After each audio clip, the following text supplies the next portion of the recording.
Il est légitime, mais pas de la même manière. Tu vois ce que je veux dire? Il y en a un qui est légitime avec son parcours. Lui, il aime pas Pimblet, donc de toute façon. Non, c'est pas que j'aime pas Pimblet. Non, c'est officiel. Il y a une prise de dos, il y a un truc. Aïe. Ouais. Laisse-moi tranquille. Quel plaisir de vous retrouver pour cette nouvelle année 2026 avec toujours Antoine et Taylor, évidemment. Est-ce que vous allez être d'accord cette année sur au moins un truc? Ouais, juste un truc. Bon, on est tous les deux contents d'être là, donc là-dessus on est d'accord. Est-ce que vous vous souvenez qui en fin d'année 2025 était le leader sur les pronostics faits dans la carte? Je crois que j'étais devant, il me semble. Évidemment, c'était. Ouais, il veut pas dire le nom comme ça. Dis, sois content. Ouais, pour pas ton très pote. objectif. C'est Taylor qui était devant. On va voir ce que ça a donné parce que on a encore des résultats à découvrir sur ce qui avait été pronostiqué dans les derniers épisodes de la carte en 2025. Et puis ça va recommencer dès 2026 avec l'UFC 324 qui s'annonce très très chaud. On va en parler aujourd'hui. Il y a Gaethje contre Pimblet et il y a aussi Harrison contre Nunes. C'est parti. Et la carte, vous en avez l'habitude, c'est votre émission d'analyse, de pronostic, de démonstration, en partenariat avec BetClick et RMC Sport, évidemment. Antoine Taylor, pour de vrai, moi, c'est un kiff de vous revoir.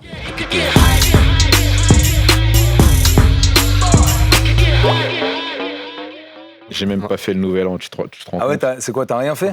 Ouais. C'est quoi la vie combattant comme ça, quand tu sais que tu vas combattre, toi, c'est début février, 31, c'est rideau, il n'y a rien, t'es au lit. J'étais chez moi, je suis parti me coucher, il était 22h30. Ah ouais, t'as même pas fait un petit bonne année, rien? Non, j'ai fait le bonne année le lendemain et j'étais en diète. Donc, et après, t'as rejoint Antoine au lit et vous avez dormi tranquillement? non, pas vraiment. Non. Ah, vous étiez pas ensemble pour le 31? Non, j'étais à la maison. En tout cas, ouais, 22-30, c'était plié. Ouais. Et toi, mon Antoine, il y a eu une petite fête, il y a eu quoi? Ouais, toi, t'es pas au régime, toi?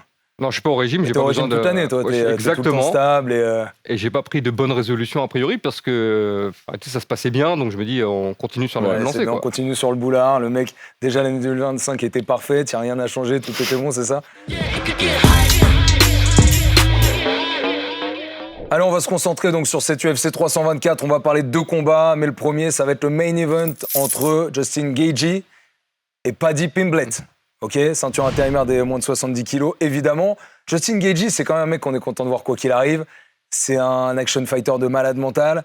C'est un mec qui a des stats de fou.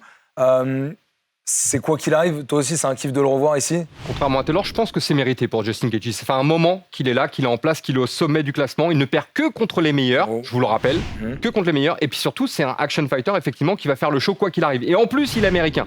Donc ça arrange les affaires de l'UFC. La petite stat, moi, que j'adore, concernant Justin Gaethje, c'est que c'est un combattant qui a 14 combats à l'UFC, il a 14 bonus aujourd'hui. Ouais. Il a pris 7 bonus sur ses 7 premiers combats, jamais ça n'était arrivé dans l'histoire de l'UFC. Je crois en plus que sur un combat, parfois il en a pris 2. Hein. C'est ça qui compense. En fait, les seuls combats où il n'a pas pris de bonus, c'est les combats de championnat qu'il a perdu. Pimblet, pour vous, il est légitime à son tour? Il est légitime, mais pas de la même manière. Tu vois ce que je veux dire? Il y en a un qui est légitime avec son parcours. Lui, il aime pas Pimblet, donc de toute façon, on va pas l'écouter. Non, c'est pas que j'aime pas Pimblet. Non, c'est officiel. On met au coffre, on ferme la mais disons que les références de Pimblet... C'est vrai que t'avais déjà dit que tu l'aimais pas trop. Pour arriver... Non, mais il y a une histoire par le passé. Au-delà de ça. Terminé de Chandler, est-ce que pour toi, ça veut dire quelque chose quand même? Ou ça veut rien dire? Bien sûr. Mais non, ça veut rien dire. Bien sûr que ça veut dire quelque chose. Mais attends, on parle d'un gars qui a plus de défaites à l'UFC que de victoires. N'empêche que quand on te le met face à toi, t'es censé le finir. Et il l'a fini. D'accord, ok, il l'a fini. Mais ce que je veux dire, c'est que quand on prend les états de service de Pimblet et qu'on les met à côté de Gaethje, ils n'ont pas du tout fait les mêmes choses. En fait, ce qui veut dire, il y a une stat aussi, quand tu prends les win streak et les defeat streak des 3 derniers mecs, étaient tous en négatif. Les 3 derniers mecs qu'il a affrontés, okay. Donc il y a Bobby Green, etc., King Green, au final, c'est beaucoup plus rouge que vert, hein. Ça c'est clair. Je pense que Justin Gaethje, son intérêt, c'est de maintenir ce combat en kickboxing. C'est-à-dire qu'il doit vraiment faire un combat de kickboxing. Rester à distance, se déplacer, bouger, frapper et surtout venir saper les appuis de Paddy Pimblet. Il a d'excellents low kicks. Il a eu des TKO notamment avec ses low kicks. Il les a moins utilisés par la suite à l'UFC. Mais là, je pense que c'est le moment de revenir un petit peu aux sources.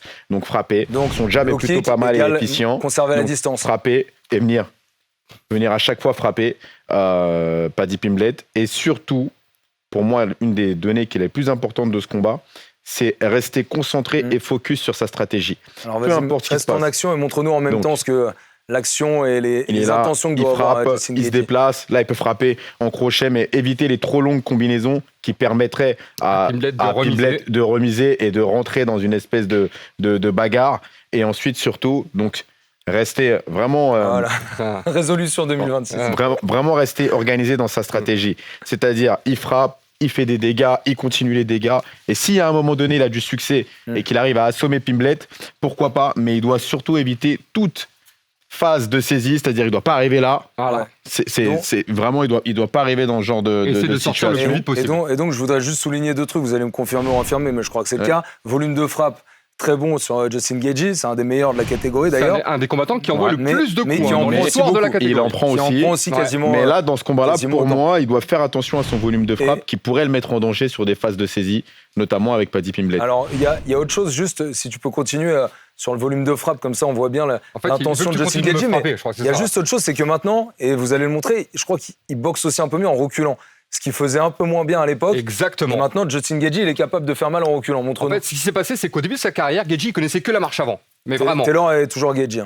Le problème, c'est que c'est quelqu'un qui est prêt à prendre un coup pour pouvoir en remettre un derrière, mais à force de prendre des coups, à un moment, il a accumulé quelques défaites. Et derrière, il s'est complètement réinventé avec Trevor Whitman, qui lui a appris à boxer en reculant. Alors justement, si Pimblett avance sur Gaethje, Gaethje, j'avance avec une combinaison, voilà, il sait boxer en reculant et surtout il sait contrer. Ouais. Je sais pas si tu vois, bon là il a pas mis parce qu'il vise mal, mais Si tu veux, je te touche, hein, y a pas de problème. tu peux essayer si tu veux. Tu peux essayer, mais si t'abîmes pas le micro, ça coûte un peu cher, mais de l'autre côté. Mais en gauche, voilà. Bon, quoi qu'il en soit, donc c'est quelque chose qu'il sait faire. C'est-à-dire que même s'il n'est pas totalement sur ses appuis, sa puissance de frappe au niveau des points peut suffire. Surtout que Pimblett, c'est quelqu'un de très agressif et un qui peu jette surtout avec les mains très ouvertes. Très ouvertes. Donc il peut venir contrer à l'intérieur. Donc maintenant, toujours petite pichenette sur la barre. Non, je pensais qu'il allait bloquer. Maintenant, je suis en train de parler, mais c'est pas grave. Vas-y. Maintenant, il va falloir aussi être vigilant sur tout ce qui va être les knockdowns de Paddy Pimblett. À pas rentrer dans le piège. Alors, je veux juste voir un truc justement qui va correspondre. Il a une lutte universitaire, donc il a une grosse base de lutte aussi, Justin Gaethje, mais il a une tendance à pouvoir livrer son dos un petit peu facilement. C'est ça le problème qu'il a en fait quand il défend. C'est-à-dire qu'il défend très bien, mais si on arrive à le mettre au sol, son premier réflexe au sol, c'est montre-nous. Vas-y. C'est toujours Gaethje. Voilà. Si tu te fais emmener au sol par Paddy Pimblett. Gaethje se fait emmener au sol. On sait pas. Voilà, en fait, son premier réflexe, c'est de donner le dos pour remonter. Et le problème face à quelqu'un comme Paddy Pimblett, c'est que Pimblett, dès qu'il voit le dos face à lui, il va essayer de passer dans le dos et placer son étranglement. En fait, donc, il a des soumissions assez rapides et surprenantes. Donc son style de grappling, c'est un grappling où il va prendre appui sur la cage pour mettre un triangle sauté, ce genre de choses. Voilà. Donc il faut vraiment rester vigilant parce qu'il peut sortir une soumission de nulle part. Donc idéalement, c'est pour ça qu'on revient sur la stratégie de base, casser les appuis. S'il casse les appuis sur l'adversaire, sur les phases de scramble, Pimblett sera plus aussi réactif, sera plus aussi explosif, donc il ne pourra pas jaillir, bondir dans le dos de son adversaire. Donc ça se passe dans les 3 premières minutes. En gros, mentalement, tu rentres chez Gaethje, chez Pimblett, tu lui casses les appuis, tu lui sapes le moral. Appuis, déjà, tu as la moitié, la moitié du combat qui est gagnée. Je le connais depuis très longtemps. La stratégie, elle est simple. Et il l'aime pas depuis très longtemps. Non, arrête. On a compris, c'est bon. On pourra retrouver des archives de la carte où déjà, je crois que tu l'aimes. La stratégie pour le battre, c'est sprawl and brawl. Il faut lui taper dessus et défendre la lutte. Pas rentrer dans un système de scramble, de machin. Non, défense de lutte et lui taper dessus. Simple. Très bien. Eh bien, je suis très content parce que de toute façon, je ne sais pas pourquoi, je ne m'attendais pas à ce que vous me disiez que Gaethje allait vouloir soumettre au sol. Donc, effectivement, de toute façon, on est sur du classique avec Justin Gaethje et ça va se passer avec les points et c'est de rentrer dans la tête de Paddy en essayant d'annihiler ses forces qui vont être celles que d'ailleurs tu vas nous exposer maintenant, Antoine. D'ailleurs, il va falloir qu'il reste quand même malgré tout vigilant au striking désordonné de Paddy Pimblett. Justement. Et ne pas laisser non plus Paddy Pimblett rentrer dans sa tête. Alors vas-y, on t'écoute Antoine. Il est très fort pour ça. On t'écoute Antoine, tu vas justement nous donner la stratégie pour Paddy Pimblett pour essayer de battre Justin Gaethje. Tu vas faire Paddy Pimblett, Taylor. Et on va essayer de comprendre aussi comment il va faire, parce que lui, il a des statistiques qui sont meilleures en soumission plutôt qu'en KO TKO, il me semble, Paddy Pimblett. Donc ça va être une sorte des forces inversées par rapport à ce que peut proposer Gaethje. Donc la clé pour Pimblett, c'est très simple. C'est faut réduire la distance, venir au contact et créer des phases de scramble qui lui permettront peut-être d'attraper le coup ou un bras pour une soumission, parce qu'il est très fort dans ce domaine. Tu vois un départ comme ça, en mode Askren Masvidal? Tu vois un départ où il va foncer tout de suite. Il va le tenter. Okay. En fait, il peut le tenter pourquoi? Parce que ça ne le met pas en danger. C'est-à-dire que même si, admettons, il loupe son adversaire, c'est pas grave. Et s'il se fait contrer et il tombe sur le dos, il a l'avantage. Alors, donc il n'y a pas de problème. S'il en est là, en précisant qu'il n'a que 29% de réussite en takedown. C'est pas énorme, Paddy Pimblett. En fait, c'est ça la force de Paddy Pimblett, c'est que c'est un de ces jujitsuka qui n'a pas de lutte. pour amener au sol. Donc lui, qu'est-ce qu'il fait? Il crée des situations de chaos. Genre, c'est le bordel, voilà, il se passe des choses, Geji essaie de partir, et au moment où il essaie de partir, tout d'un coup, hop, il y a une prise de dos, il y a un truc. Aïe. Ouais. Laisse-moi tranquille. Donc là, il fait bien le chaos, justement. Il est En fait, la situation une de fois qu'il a chaos. mis la main dessus, ça va être compliqué pour Geji de se dégager. Et Geji doit se dégager plus vite. Sauf que le problème de Geji, c'est qu'il a tendance à faire ça Voilà, pour le sortir. dos, ouais. Et s'il fait ça, Pimblet, en 2 secondes, il est déjà dans le dos. Et ça, c'est l'une de ses spécialités. La prise de dos, il a une prise de dos très rapide. Et une fois qu'il est placé, pour se dégager, c'est compliqué. Bon, vous connaissez le principe, il faut sortir le crochet tout en défendant l'étranglement. Aïe. Sauf que quand l'étranglement est passé... Ce que visiblement, tu n'as pas réussi à faire. Donc, non, l'étranglement t'es déjà passé. Les forces de... Disons que s'il veut terminer le combat, ça se passera normalement au sol. Normalement au sol. Normalement au sol, en striking, est-ce qu'il peut être grisé? Est-ce que Paddy Pimblett, vous le voyez se dire un peu comme avait fait Belal contre JDM, à se dire vas-y c'est bon, là on m'attend pas là-dessus, et ben je vais aller là-dessus et je vais essayer de le prendre à son propre jeu. Il peut le tenter, mais pas tout le combat. Ouais, je suis d'accord. C'est-à-dire que il peut avoir des phases où il va essayer de faire un peu de striking, parce qu'en fait ce qui est intéressant avec Paddy, c'est que comme les gens malgré tout craignent un peu son sol, bah, de temps en temps ça laisse des ouvertures qu'on ne devrait pas face à un striker.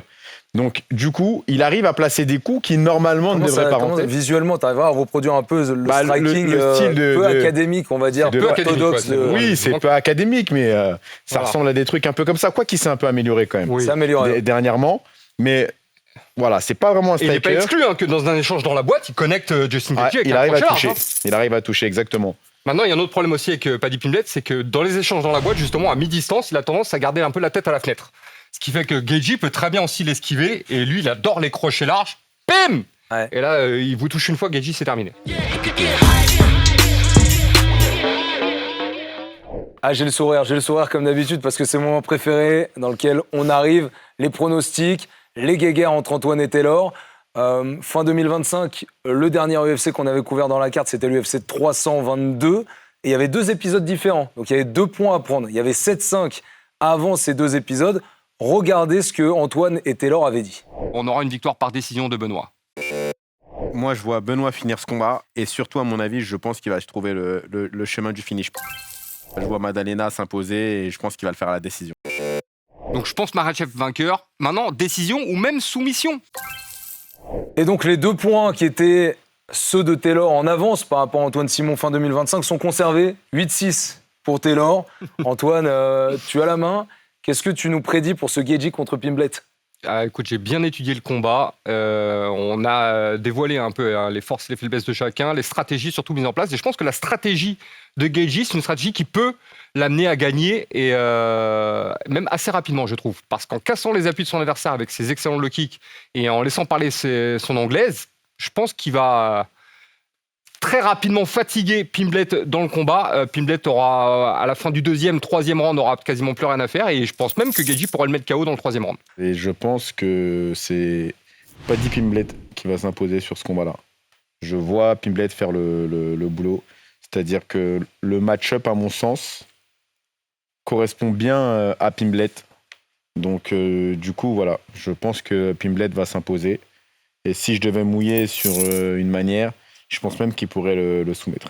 De mon côté, pour la super cote, ce que je vais vous proposer, c'est d'aller sur une victoire plutôt de Justin Gaethje, quand même. Mais il y a un truc assez général. Moi, je dis Gaethje parce que justement, ce que je vais proposer, je le vois plutôt en faveur de Gaethje, c'est si le combat se termine en dessous de 2 minutes 30. Comme d'habitude, Antoine Taylor, c'était un plaisir de vous avoir à nouveau à mes côtés. C'est un plaisir pour pour cette nous. année 2026. Des belles démonstrations. J'espère qu'on a été complet. J'espère qu'on a dit tout ce qu'il fallait, qu'on n'a pas dit de bêtises aussi. C'est possible. On se retrouve bientôt pour un autre épisode de la carte avec Benoît Saint-Denis, premier français de 2026 à combattre à l'UFC. Merci à toutes celles et ceux qui travaillent sur cette émission. Merci à ceux qui la suivent aussi. Likez, abonnez-vous, commentez, faites tout ce que vous voulez. Faites-nous kiffer, faites-vous kiffer. On se retrouve très vite. Ciao.